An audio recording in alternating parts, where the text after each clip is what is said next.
Waktu Tuhan pasti yang terbaik, walau kadang tak mudah dimengerti. Lewati cobaan, ku tetap percaya waktu Tuhan pasti yang terbaik.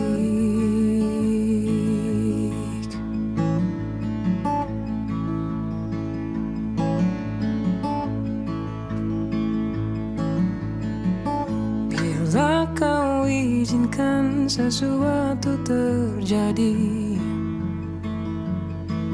ku percaya semua untuk kebaikanku.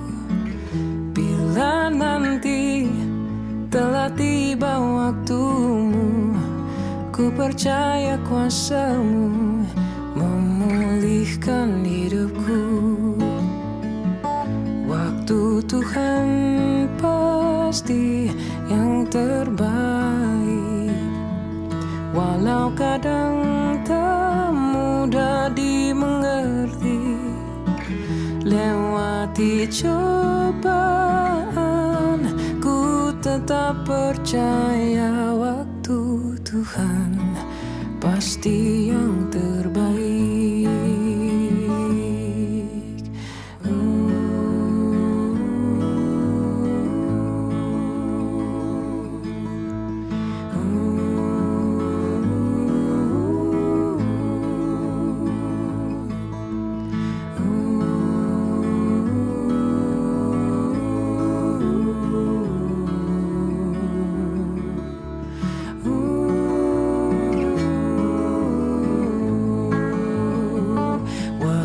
Tuhan pasti yang terbaik, walau kadang tak mudah dimengerti.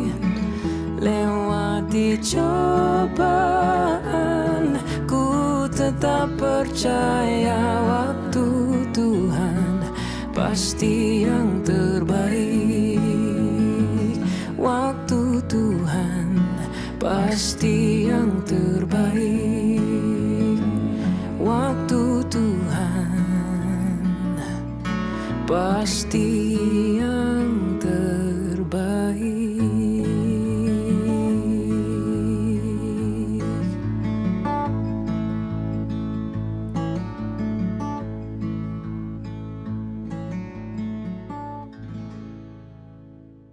Selamat pagi.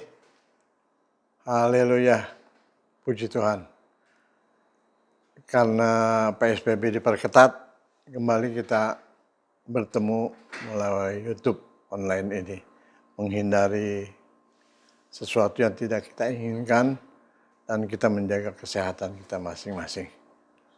Namun tentunya tidak akan mengurangi sukacita kita di dalam kita berbakti kepada Tuhan, di dalam kita mencari hadirat Tuhan. Mari, sebelum kita mendengarkan firman Allah, setelah kita mendengarkan pujian, kita tundukkan kepala dulu, kita berdoa. Tuhan Yesus, kami datang dan membawa hati kami, pikiran kami, pendengaran kami, untuk Tuhan isikan dengan kebenaran firman-Mu. Kami perlu firman-Mu, Tuhan. Kami perlu senantiasa bimbingan-Mu, Roh Kudus. Itu sebabnya marilah berkati siaran online ini, walaupun memakai teknologi YouTube, tapi kami percaya Tuhan yang ada dan yang selalu ada, yang ada di mana-mana dan sedia untuk memberkati kami sekalian. Terima kasih. Dalam nama Tuhan Yesus, kami siapkan pendengaran kami, waktu kami, untuk Tuhan memberkati kami semuanya. Dalam nama Tuhan Yesus. Haleluya. Amin. Pujian nama Tuhan, saudara. Dalam PSBB yang diperketat kembali, kemarin saya mendengar, bahkan hari ini saya mendengar siaran sedemikian rupa. Beberapa rumah sakit sudah tidak lagi dapat menampung pasien COVID-19. Dan kita harus menjaga kesehatan kita. Tetapi saya percaya tidak akan mengurangi sukacita kita di dalam ibadah, di dalam kita mencari wajah Tuhan dan mendapatkan firman-Nya. Puji nama Tuhan. Kita perhatikan kebenaran firman Allah. Di dalam pasal 4 Yohanes, pasal 4 perempuan Samaria, setelah dibukakan pengertiannya mencari Allah, bukan di suatu tempat di gunung atau di Yerusalem, Tuhan katakan, Tuhan mencari orang yang menyembah dalam roh dan kebenaran. Selanjutnya dia mencari air yang setiap hari dia harus ambil dengan panas-panasan di tengah hari. Dia merasakan dia perlu, tetapi Tuhan memberikan lebih daripada air yang perlu diambil dari sumur Yakub, yaitu air kehidupan yang selalu akan mengalir di dalam kehidupannya, yang memberikan kesukaan, sehingga dia dipulihkan dari kehidupannya yang kita tahu tidak ada perempuan yang bercita-cita seperti sedemikian rupa keadaannya. Nah, di dalam pasal ke-6 kita dapatkan juga melalui 5 roti dan 2 ikan, banyak orang, ribuan orang dipuaskan, dikenyangkan. Nah, keesokan harinya, sewaktu mereka kembali mencari Yesus, nah inilah Tuhan Yesus mengambil kesempatan itu untuk mendewasakan mereka semuanya. Sehingga di dalam mencari Yesus, dikatakan di dalam ayat yang ke-27, bekerjalah bukan untuk makanan yang dapat binasa, melainkan untuk makanan yang bertahan sampai kepada hidup yang kekal, yang akan diberikan Anak Manusia kepadamu, sebab dialah yang disahkan oleh Bapa dengan meterainya. Jadi mencari makanan yang dapat bertahan kepada kehidupan kekal. Cari yang, bukan cari sekedar materi yang dapat binasakan. Ya, dan Tuhan mengajar dari 2 sisi, saudara. Dari contoh pasal 4, pasal 6 ini Tuhan mengajar dari 2 arah, yaitu secara jasmani, secara rohani, secara daging dan secara roh, untuk mereka bisa mendengar dan menerima.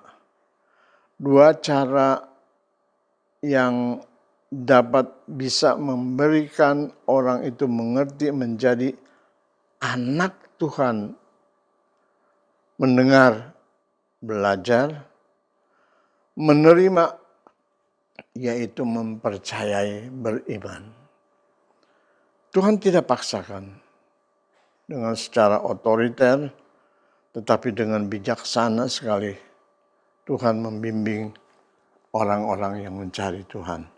Di dalam ayat 45 kita baca satu ayat yang indah sekali di dalam pasal 6. Ada tertulis dalam kitab nabi-nabi, dan mereka semua akan diajar oleh Allah, dan setiap orang yang telah mendengar dan menerima pengajaran dari Bapa datang kepadaku.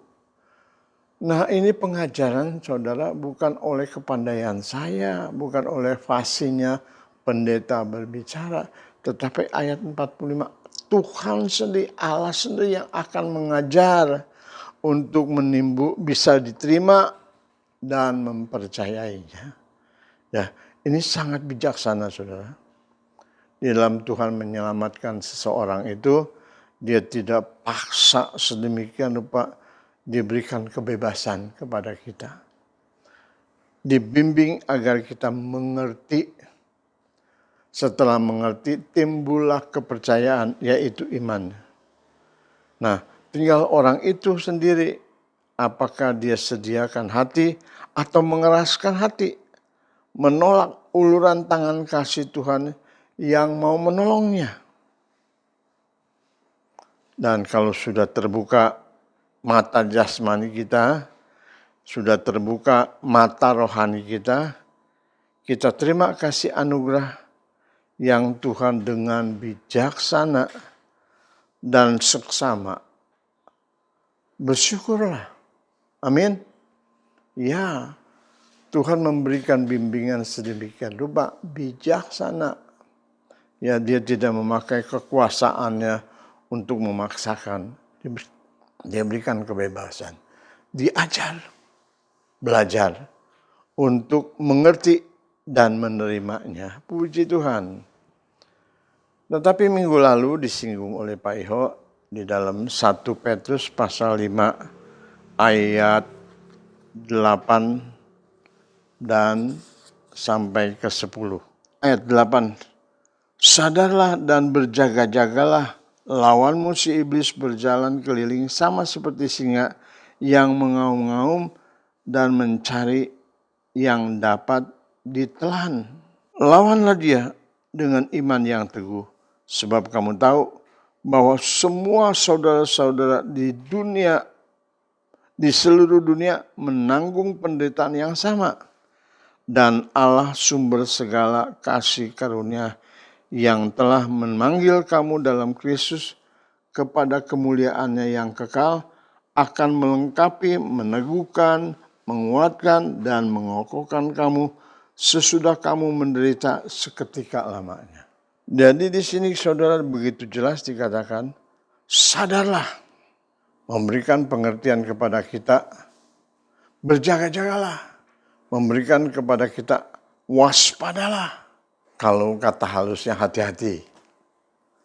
Ini halus, kata halusnya hati-hati.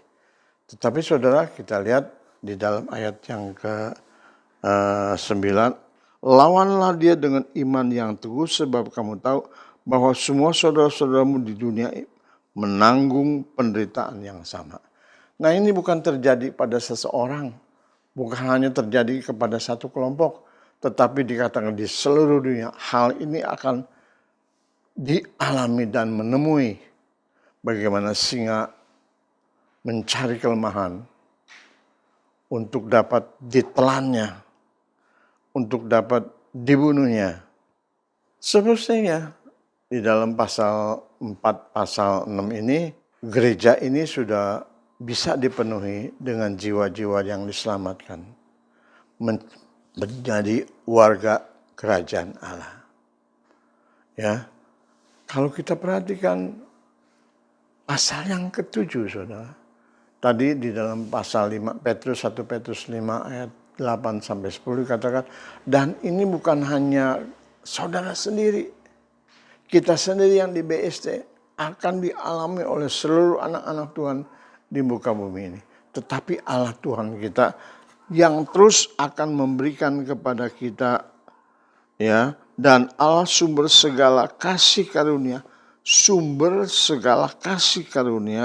yang telah memanggil kamu dalam Kristus kepada kemuliaan yang kekal, akan melengkapi kamu, akan meneguhkan kamu, akan menguatkan kamu, akan mengokohkan kamu sesudah kamu menderita seketika lamanya.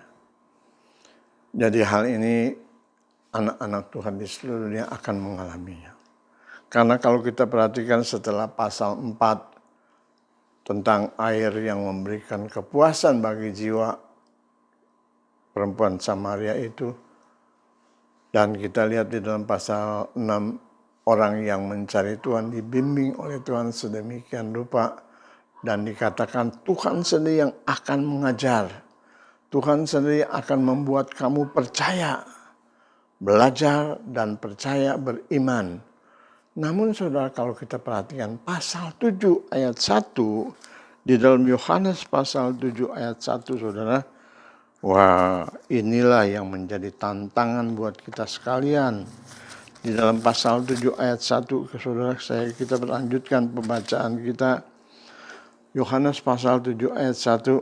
Sesudah itu Yesus berjalan keliling Galilea, sebab ia tidak mau tetap tinggal di Yudea, karena di sana orang-orang Yahudi berusaha untuk membunuhnya. Ketika itu sudah dekat hari raya orang Yahudi, yaitu hari raya Pondok Daun. Ini dua ayat mempunyai dua pengertian yang cukup dalam buat kita. Tuhan tidak tinggal sebab orang berusaha untuk membunuhnya. Diajarkan pasal 4, pasal 6, dan Tuhan akan mengajar kamu untuk kamu bisa mengerti apa esensinya mencari Tuhan. Apa jadinya kalau kita sudah menjadi anak Tuhan, warga kerajaan Allah. Tetapi pasal 7 ayat 1, banyak orang Yahudi yang mencari dan ingin membunuhnya. Ironis kan?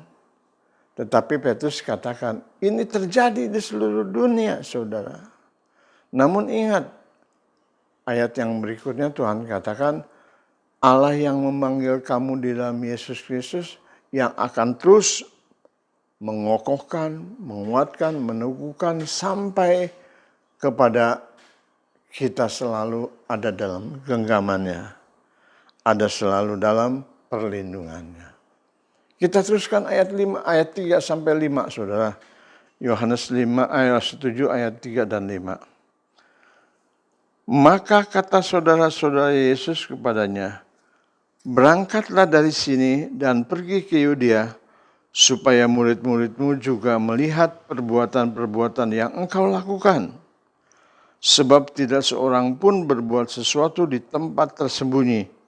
Jika ia mau diakui di muka umum, jikalau engkau berbuat hal-hal yang demikian, tampakkanlah dirimu kepada mereka. Saudara, ini bukan advis untuk memberikan kemajuan, untuk mendorong Tuhan Yesus mengadakan atau respon yang baik, yang positif dari saudara-saudara ini. Ayat yang kelima katakan, sebab saudara-saudaranya sendiri pun tidak percaya kepadanya. Aduh, ironis sekali, saudara.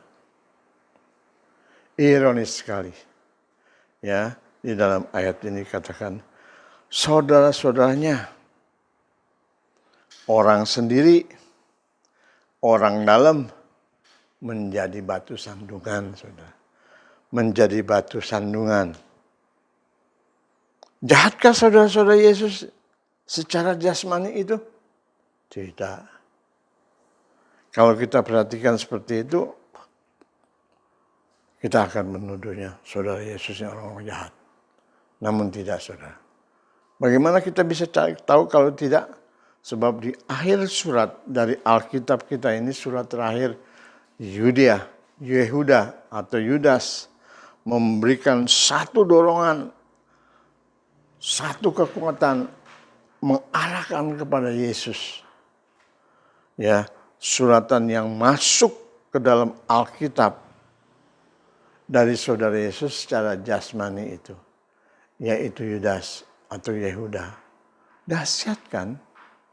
Awalnya di ayat 5, pasal 7 ayat 5, saudara-saudaranya pun tidak percaya kepadanya.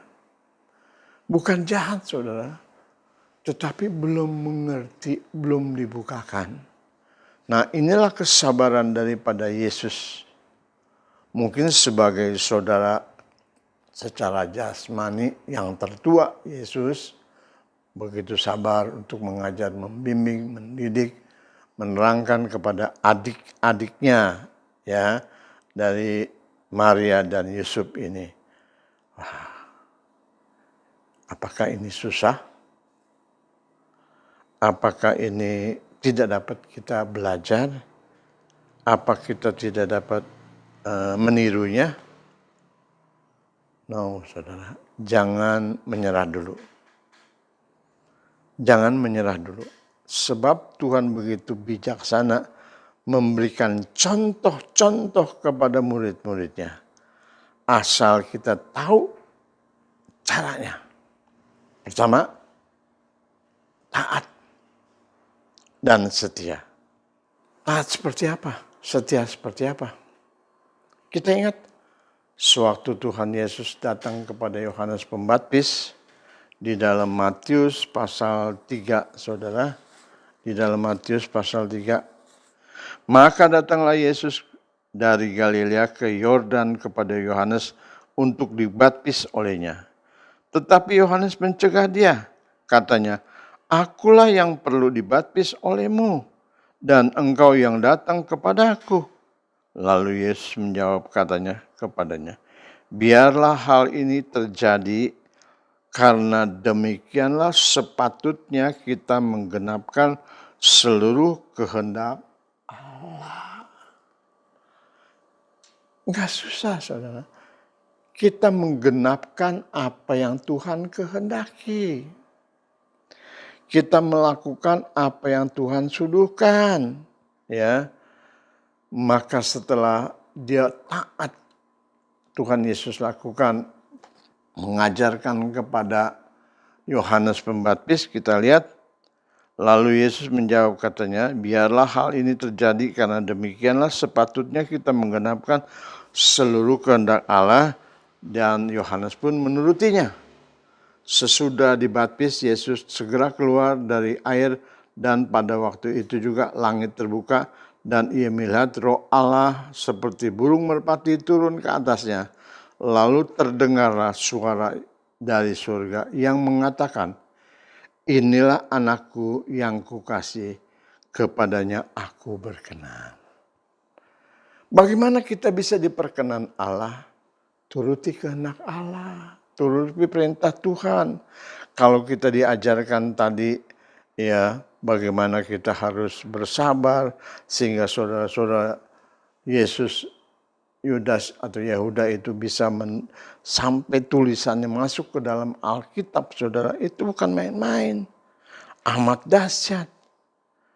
Kita bukannya disuruh sesuatu yang impossible, yang tidak bisa kita lakukan, kita bisa berbuat. Bisa, saudara. Hanya taat melakukan seluruh kehendak Allah. Taati saja. Tuhan suruh apa, taati saja. Ya, lakukan. Sehingga dikatakan, "Kepadanya lah aku berkenan." Jadi untuk mendapatkan perkenanan dari Tuhan, apa saudara? Taat, lakukan kehendak Tuhan. Contoh yang begitu indah sekali, saudara. Di dalam Matius pasal 11 kan katakan ini ayat yang populer. Ayat untuk semua. Baik kita yang sudah mendengar firman maupun sebelum kita mengenal Tuhan. Ayat ini katakan, "Marilah kepadaku semua yang letih lesu dan berbeban berat. Aku akan memberikan kelegaan kepadamu." Jadi semua yang letih lesu datang. Sambut undangan pertolongan dari Tuhan Yesus yang terbuka. Jadi jangan ikhlaskan hati. Lakukan dengan ketaatan. Lakukan dengan ketulusan. Ketaatan, kesetiaan, Tuhan akan buktikan. Contohnya saudara, di dalam seseorang setia, taat, mengembalikan perpuluhan, saksikan sendiri apa yang Tuhan nyatakan. Dan saudara yang akan alami. Karena Tuhan yang berjanji, Dia akan menggenapkan firman-Nya. Jadi di dalam ketaatan, bukan orang lain yang akan merasakan. Sendiri yang akan merasakan. Di dalam ketaatan Tuhan berkata kepada Yohanes Pembaptis, layaklah kita melakukan segenap kehendak Allah. Terakhir suara dari surga berkata, "Inilah anakku yang kukasihi, kepadanya aku berkenan."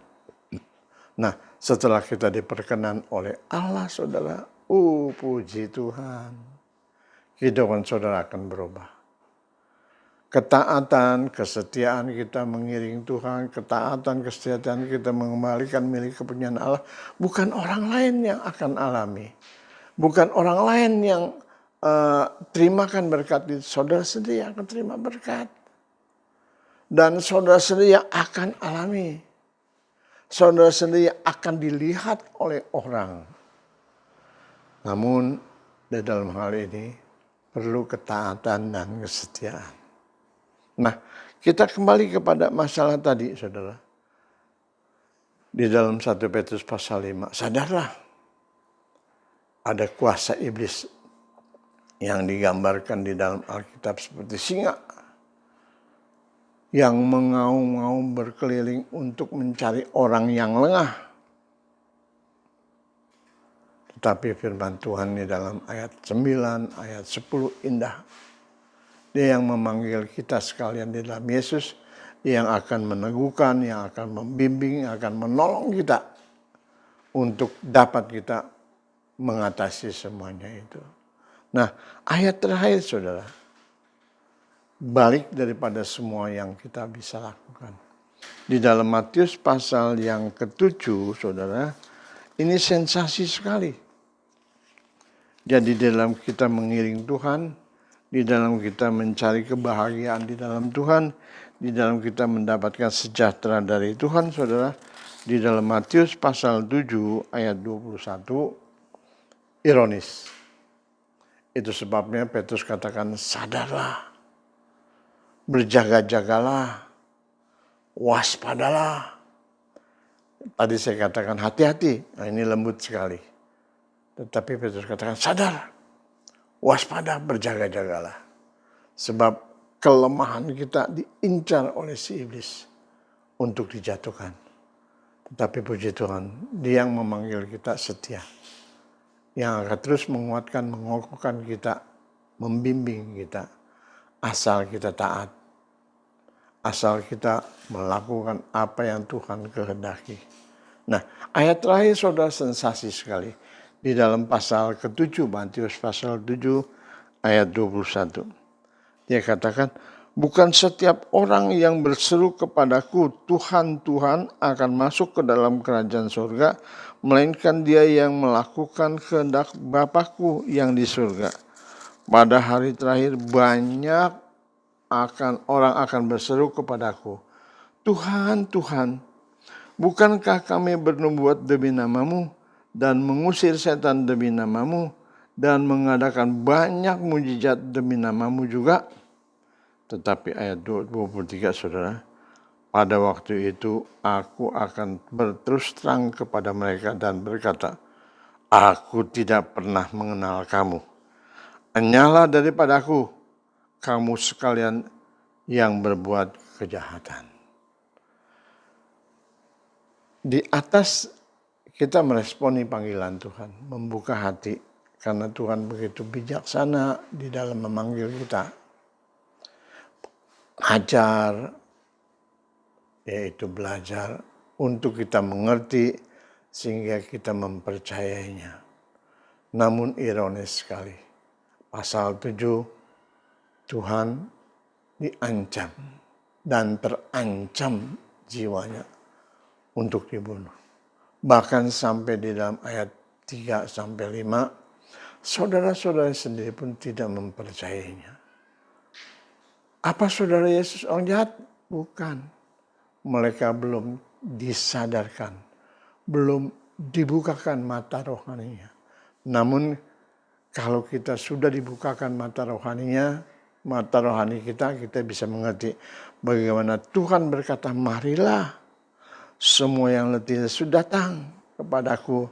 Inilah undangan untuk kita mendapatkan kelegaan yang Yesus undangkan kepada kita sekalian.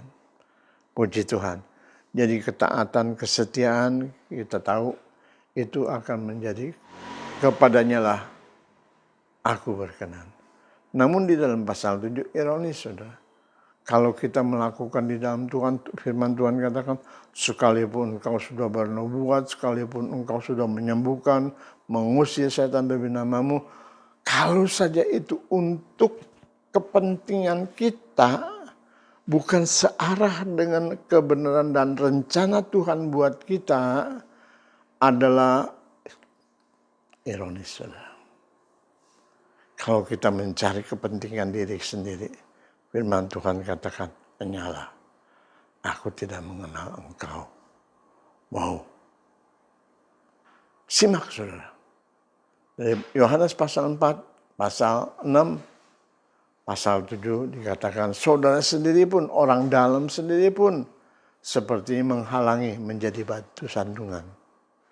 Tetapi Yesus di dalam kasih-Nya, di dalam kesabarannya membimbing sehingga saudaranya di antaranya yaitu Yehuda atau Yudas, suratannya menjadi bagian dari Alkitab yang hanya 66 buku dan dia salah satu buku yang ke-65 barangkali ya, sebab sebelum Wahyu yang mendorong, memberikan kekuatan, memberikan kesaksian, memberikan testimoni yang terakhir begitu rupa.